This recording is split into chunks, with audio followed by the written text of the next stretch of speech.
जरा सोचिए, एक ऐसी दुनिया के बारे में जहां आपकी जेब में रखे सिक्के सिर्फ पैसे नहीं थे, वे युद्ध के इतिहास का एक टुकड़ा थे, एक गिरे हुए साम्राज्य का प्रतीक थे और एक ऐसा क्रांतिकारी डिजाइन था कि सचमुच उसके बीच में एक छेद था।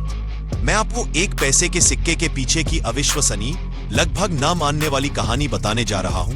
कैसे एक विश्व युद्ध ने आपके हाथ में मौजूद मेटल पर असर डाला, से लेकर यह सिक्का आखिरकार इतना छोटा कि चल न सके क्यों माना गया और इसे सर्कुलेशन से पूरी तरह हटा दिया गया। अगर आपके पास इनमें से कोई सिक्का घर पर है तो आपको यह जरूर देखना चाहिए, क्योंकि इस वीडियो के आखिर तक आपको ठीक ठीक पता चल जाएगा कि यह छोटा सा बीच में छेद वाला सिक्का भारतीय न्यूमिज्मैटिक्स में सबसे दिलचस्प और ऐतिहासिक रूप से महत्वपूर्ण सिक्कों में से एक क्यों है। तो चलिए शुरू करते हैं।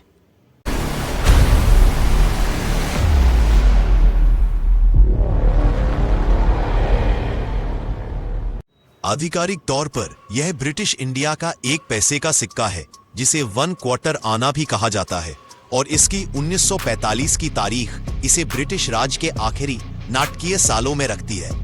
अब सबसे ज्यादा ध्यान खींचने वाली चीज वह खास छेद बिल्कुल भी डिजाइन की पसंद नहीं थी, यह जरूरत की बात थी। यह सिक्का ब्रॉन्ज का बना है और वह छेद जानबूझकर मेटल बचाने के लिए बनाया गया था। खासकर 1940 के दशक में मित्र देशों की युद्ध की कोशिशों के लिए जरूरी तांबा और निकल, यह युद्ध के समय की कमी का एक असली सबूत है। एक और बहुत बढ़िया बात यह है कि यह किंग जॉर्ज नह के शासनकाल में जारी किए गए उन बहुत कम सिक्कों में से एक है जिस पर उनकी तस्वीर नहीं है। जगह और मेटल बचाने के लिए राजा के चेहरे की जगह इंपीरियल क्राउन और 1 पैसा इंडिया लिखा हुआ था। अब अगर आप एक सीरियस कलेक्टर बनना चाहते हैं तो आपको तारीख के ठीक नीचे मिंट मार्क देखना होगा। कोई मार्क नहीं होने का मतलब है कि यह कलकत्ता का है। एक छोटी सी डॉट का मतलब है बॉम्बे, लेकिन अगर आपको वह छोटा सा अक्षर एल मिलता है तो आपके पास लाहौर मिंट का थोड़ा दुर्लभ सिक्का है। अब बड़ा सवाल यह है, इसकी कीमत क्या है? आपको ऑनलाइन कुछ बहुत ज्यादा कीमतें दिखेंगी, लेकिन मैं आपको कलेक्टर मार्केट की सच्चाई बताता हूँ। 1 पैसा एक बहुत ही आम सिक्का है। एक सिंगल बहुत ज्यादा घिसे हुए सिक्के के लिए ऐसा सिक्का जो आपको शायद किसी जार में मिला हो, मार्केट वैल्यू बहुत कम है, आमतौर पर सिर्फ 10 रुपए से 50 रुपए में, या $1 से भी। भले ही आपका सिक्का बहुत अच्छी सर्कुलेटेड कंडीशन में हो तो भी उसकी कीमत लगभग 50 रुपए से 100 रुपए होगी। वही सिक्का जो सच में अनसर्कुलेटेड कंडीशन में हो, जिसका मतलब है कि वो बिल्कुल नया दिखे और उसकी ओरिजिनल चमक हो, उसी की ज्यादा कीमत मिलेगी, शायद 350 रुपए तक। तो सच्चाई ये है, 1 पैसे से आप नई कार नहीं खरीद सकते, लेकिन एक ऐतिहासिक दस्तावेज के तौर पर इसकी कीमत अनमोल है।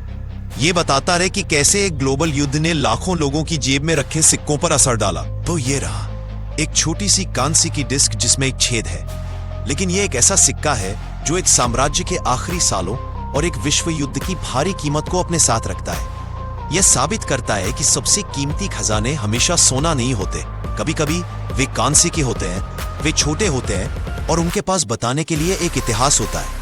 अब मैं आपसे सुनना चाहता हूँ, क्या आपके पास घर पर इनमें से कोई सिक्का है? मुझे तारीख बताएं, और अगर आप नीचे कमेंट्स में कोई मिंट मार्क देख सकते हैं तो वह भी बताएं।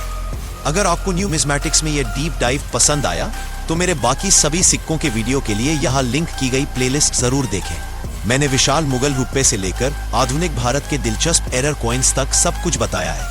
इतिहास को यहीं रुकने ना दें। सब्सक्राइब बटन और नोटिफिकेशन बेल दबाएं ताकि आप इन छिपी हुई कहानियों में से कोई भी मिस ना करें।